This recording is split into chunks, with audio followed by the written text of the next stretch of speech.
Hello and welcome to another edition of the B9R Report. Normally, Carlos Torres introduces us and kicks off the show, but he's tied up tonight, can't be here. Kieran Clark's over in Scotland, so I'm going solo tonight, folks. So I hope I don't screw this up too bad. Welcome back to the B9R Report.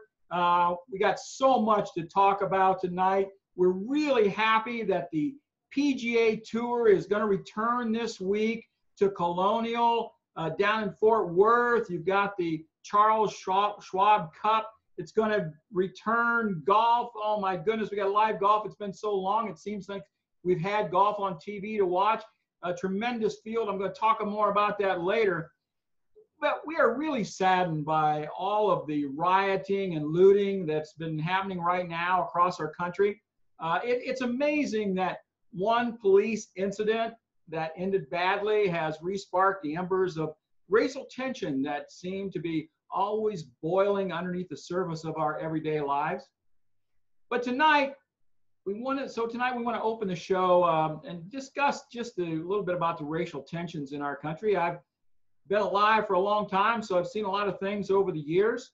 How can golf maybe help ease the tensions? Well, we've heard from a lot of people this week in sports and in golf as well that maybe try and make a statement, maybe try and put this in context. Tiger Woods, John Rahm, Harold Varner all made statements this week. Tiger said on his website, "My heart goes out to George Floyd, his loved ones, and all of us who are hurting right now. I've always had the utmost respect for our law enforcement. They train so diligently to understand how, when, and where to use force. This shocking tragedy clearly crossed that line. I remember the LA riots and learned that education is the best path forward. We can make our points without burning the very neighborhoods that we live in. I hope that through constructive, honest conversations, we can build a safer, unified society." Well said, Tiger. Education is a big thing. People just have to learn to maybe get along a little bit better. Some players tried to show their support on social media, on Twitter especially.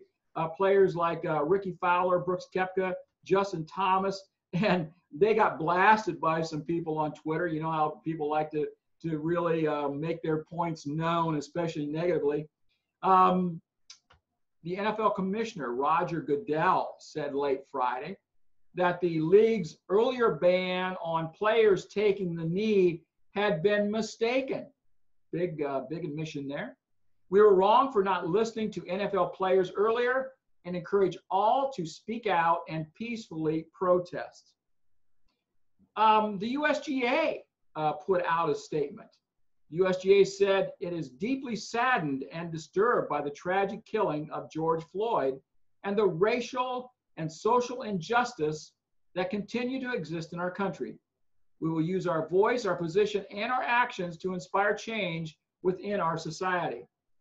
While the game of golf is built on the values of fairness, integrity, and respect toward all individuals, we recognize that our game's history has not always represented the best of these ideals, and at times our own organization has fallen short.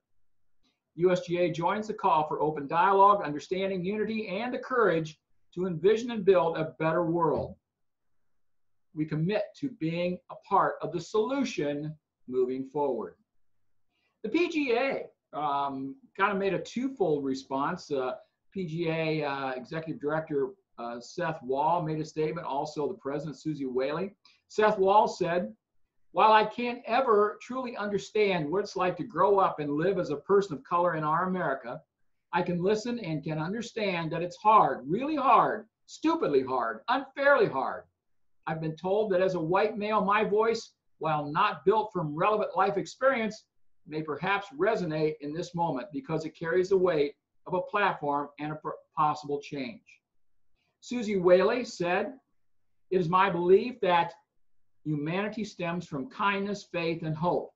But as I watch the continued injustice against African Americans in our communities, the mass destruction and hopelessness, the frustration and the call for action in cities nationwide to stand for what is just and humane, I understand the power we have as a game and as a group of individuals that will no longer tolerate the racism and bigotry from all walks of life to rise up and say no more, enough is enough. Michael Jordan usually tries to stay out of political comment or any issues of racial equality, but he has made a huge gesture. He is donating $100 million to organizations supporting racial equality. You know, like I say, I've been around for a long time. We have seen racial tensions before in this country, but this seems a little different to me. It's more people seem to be taking notice. It's getting a little wider audience, a little more play. If we remember back to Colin Kaepernick's stance and what that did to the NFL, well, now the NFL has taken a more open and tolerant stance. I read the comment earlier from Roger Goodell. Kaepernick was basically banned from the league for his actions a few years ago, failing to stand for the national anthem and taking a knee instead.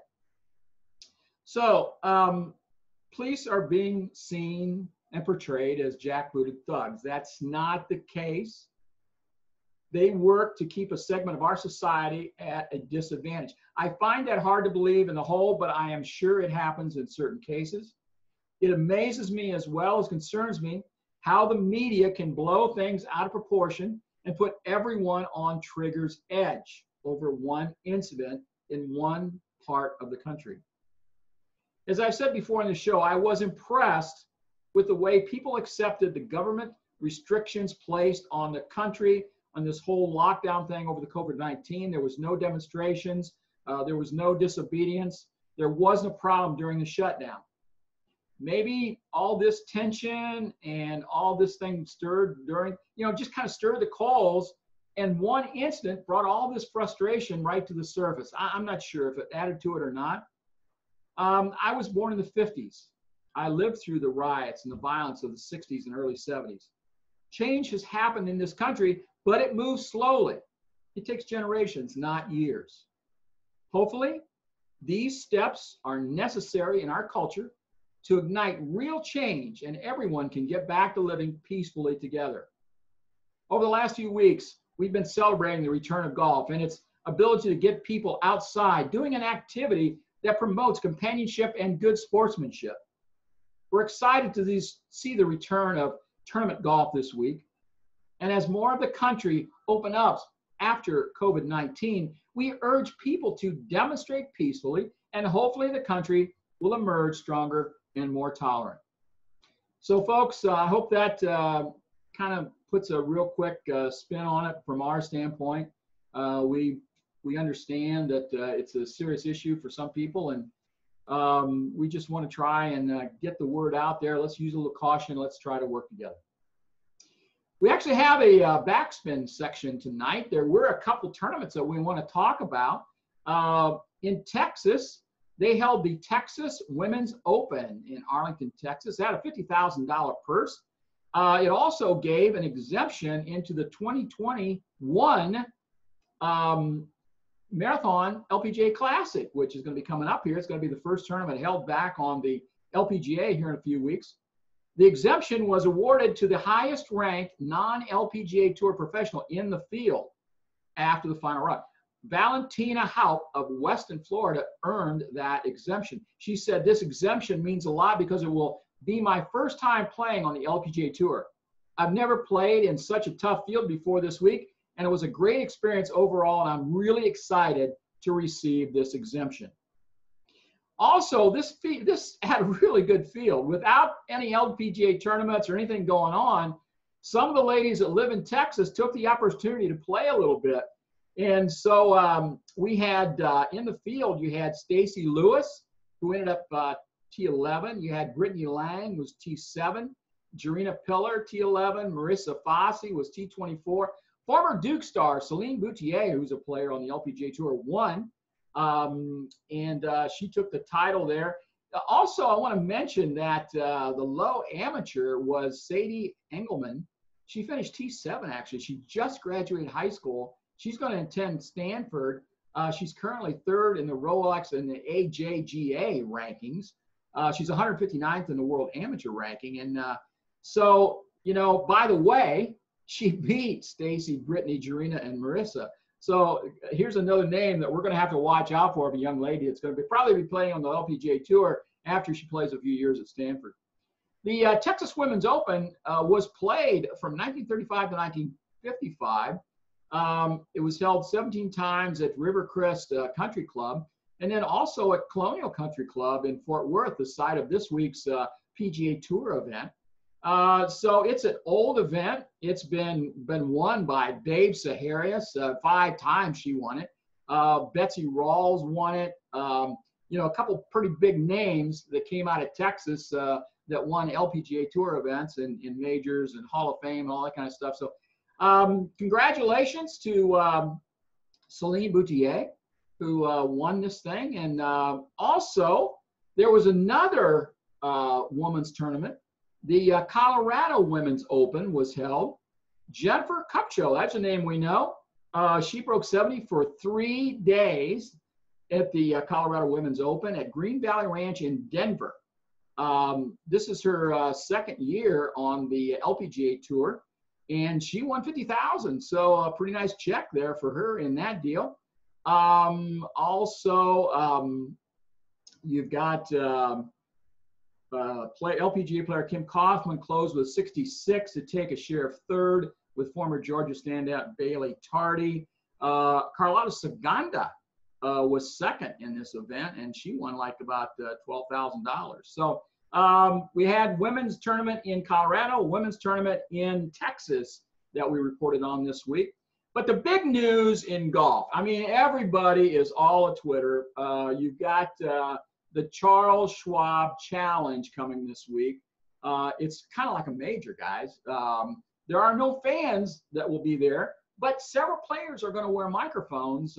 And so we're going to have that dynamic of hearing the players talking to their caddies, maybe get an idea of what they're thinking. You know, it might, I don't know. I don't know if I would want to do it if I'm a player, but some guys are going to do it. And so it'll be kind of neat to watch.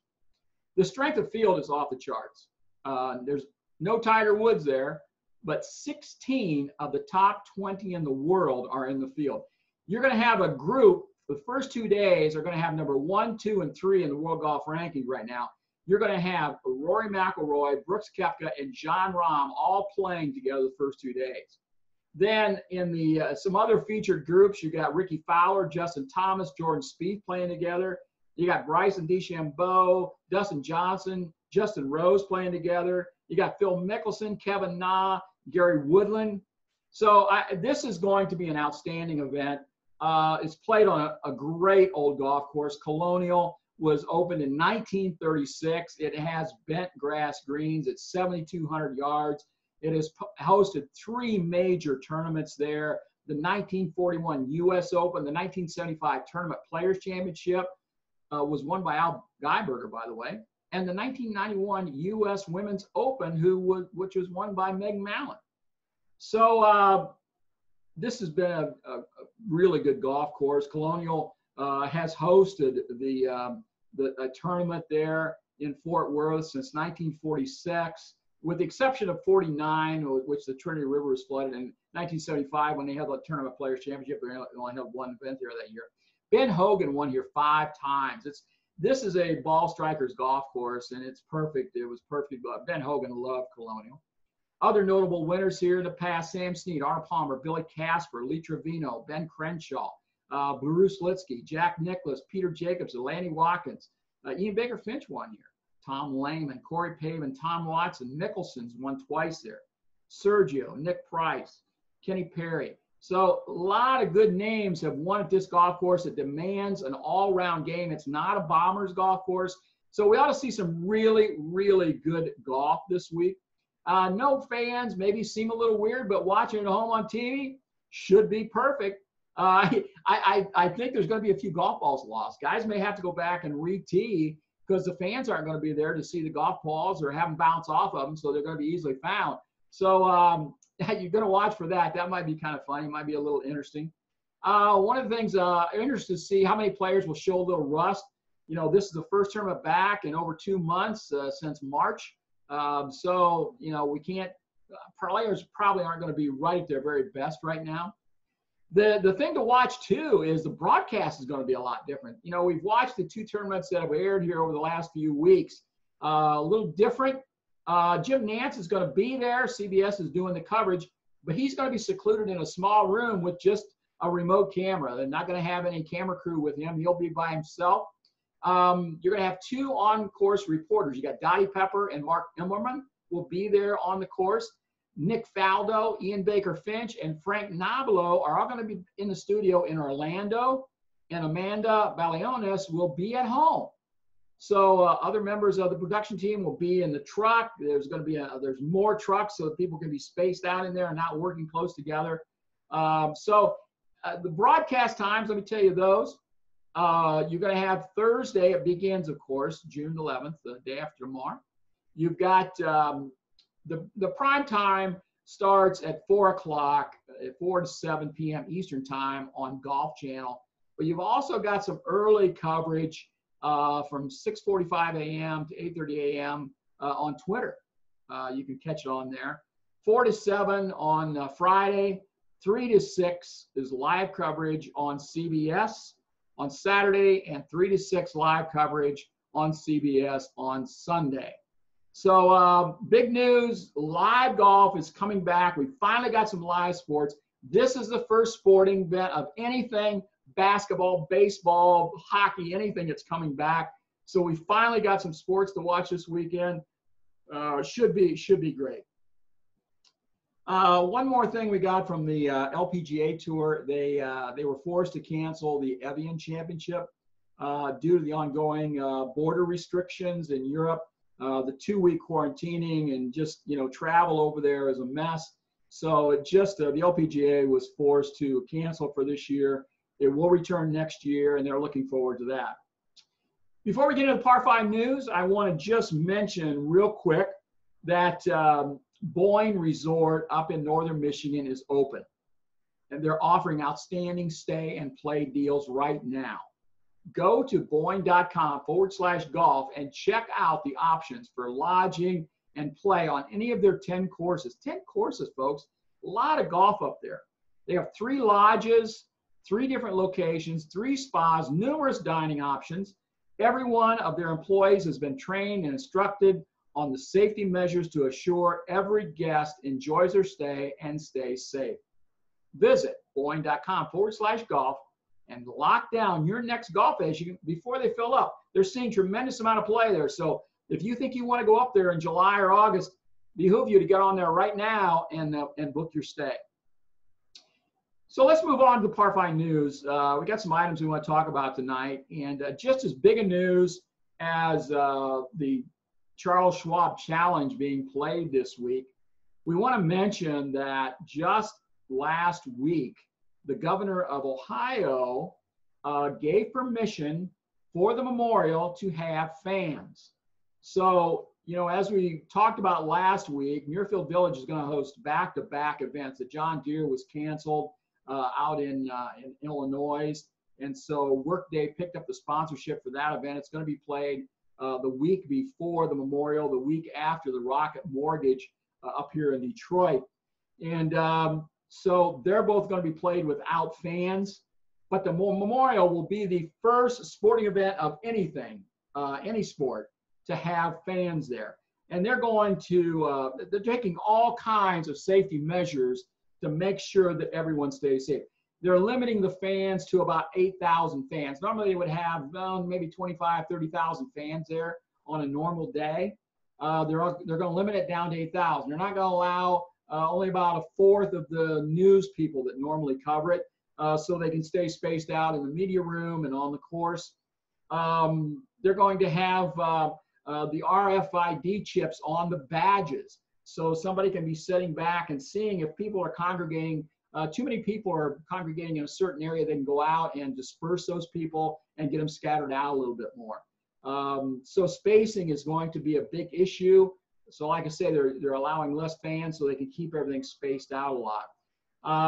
Non-surgical masks will be required upon entry. Temperature readings will be conducted at all entrances. There will be no on-site bleachers. Everything will be standing. Players are going to be advised not to interact with fans. Keep your distance. All shuttle transport, no shuttle transport, all walking, you know, nothing where you're close to anybody. So and we're seeing, as we're going to see this week in the Charles Schwab, the media is going to be handled different. The broadcasting and all that kind of thing is going to be a little bit different. So you know, we're going to have to get used to this. I guess this is the new normal, folks. This is what we've got now. So as we heard Judge Silverman, the tournament director for the Marathon Classic, say a couple weeks ago here on the show, that the 4 professional events here in Ohio have worked together to get fans back inside the gates of professional tournaments. The Memorial will be the test. It's going to be very important that everybody do what the right thing to do is, so that we don't screw this up, because all the other sports are going to be watching this. So the Memorial's coming back, going to have fans, going to be about the 3rd week of July. It's taking the spot that normally would have been the Open Championship over in Scotland, but that has been canceled, as we know, for this year. So everything is going to get compacted, get started here this week with Charles Schwab, the Travelers. Then we're going to go up to Detroit. Then we're going to come to Columbus for a couple of weeks. Got another little story for you here. Augusta National, you know, we didn't have the Masters in April because of the coronavirus. It's moved on out to November now. But they have been busy. Augusta National not sitting still. They're very active. They're buying up more real estate in Augusta. See, they're going to own that whole town before long. They just bought a shopping mall, a strip mall, that's right across the street from the main entrance. Matter of fact, it's where my wife drops me off when I go. She goes and does other things all day long, and she drops me off there and picks me up there. There's a couple other stores, a grocery store, and a couple other things in there, and they bought that. I think they only paid $26 million for that. So it's the most expensive real estate purchase to date. It's 15 acres. So who knows what they're going to end up doing with that in the future. But their total spend just over the last 3 years, now they've spent over hundreds of millions of dollars buying real estate around the golf course. But just in the last 3 years, they've spent $70 million buying up real estate in Augusta. You know, as we know, they stretched out number 5. They built Berkman's Place a few years ago. It's amazing what they keep doing there, and they seem to have the money to do whatever they want to do. Another piece of news here, Angela Stanford was named the assistant captain for the 2021 U.S. Solheim Cup team. Pat Hurst is the captain. I'm sorry, Stanford was named assistant captain. She was assistant. She was a captain 2 years ago over in Europe. Pat Hurst is the captain. She selected Angela Stanford. Stanford will work alongside Hurst as the Team USA tries to reclaim the cup from Team Europe. Here in Inverness in Toledo, September 4th through the 6th in 2021. Stanford has been a member of the LPGA Tour since 2001. She has 6 LPGA Tour victories, including earning her first major, the 2018 Evian. So she is a longtime member, played on many, many Solheim Cup teams, and should be a great addition for Patty Hurst as an assistant captain. She has experience, so it'll really be a good addition. Another piece of news, Justin Rose is in the news this week. He's announced that he will sponsor a 7-tournament series for British women professionals. He's extremely aware of how hard the Ladies European Tour has been hit due to the coronavirus epidemic, wants to do something to get the girls back on the golf course. He's putting in $35,000 to fund these 7 tournaments, plus the ladies will have to pay an entry fee, and that's going to also be added to the purses, but you're going to have maybe a $6,000, $7,000 purse for each tournament. Going to be played really just one day. They're going to be 18-hole events, with exception of the final event, which will be a 2-day event. They're going to be on Sky Sports if you get that. And they're going to begin on June the 18th at Brockenhurst Manor in Hampshire. And one of the tournaments they're going to play is at Royal St. George's, and that was supposed to be where the Open was going to be held in July this year. But of course, as I mentioned earlier, the Open's canceled. Royal St. George's is no slouch. That's a great golf course. So that should be interesting for the ladies to get to play that. Staying in Europe, the European players are not happy with the fact that the official World Golf Rankings are going to restart their points again this week with the Charles Schwab Challenge on the PGA Tour. Of course, the European Tour is nowhere near ready to start. They're not going to start playing until the end of July with the British Masters. And so the British players, or the English or the European Tour players, are not going to be able to earn points on the official World Golf Ranking. So this is important because the top 50 on that are the ones that get the exemptions into the majors and into the WGCs and the big tournaments. So the goal for every professional is to work their way into that top 50. They only can do that if they're earning points. And if the OWGR is not giving, if there's no European Tour events, they can't earn money. If they're not over here, they can't be earning money if they're not playing in the U.S. events. So Keith Pelley, the commissioner of the chief executive of the European Tour, was not very happy. He had proposed an alternative for this to recognize the fact European players were not playing. That was rejected. All the other members, all the other organizations, ruling bodies of golf around the world disregarded that. He was the only no vote. Everyone else voted for it. So the official World Golf Rankings will start this week. They were frozen as of March 15th. They were going to, the rankings will resume as normal for all ranked players with ranking points awarded.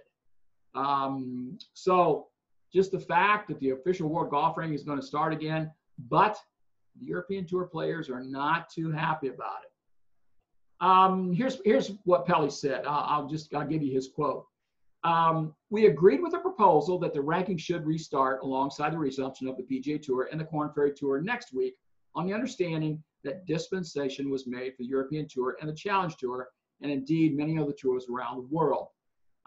His proposal to correct this imbalance was either freezing the current average points for all European Tour members who are unable to play until European Tour golf resumes. That's what got a negative vote. Nobody wanted to hear that. So the OWGR is going to start back up just like it was before. The European Tour players are just going to have to wait until they start playing again before they start earning points. That kind of wraps up all the news that I have for tonight. I want to mention just a couple other things that normally we'd have for our final putts here. The USGA named Annika Sorenstam an ambassador. This will be the 75th anniversary for the U.S. Women's Open Championship.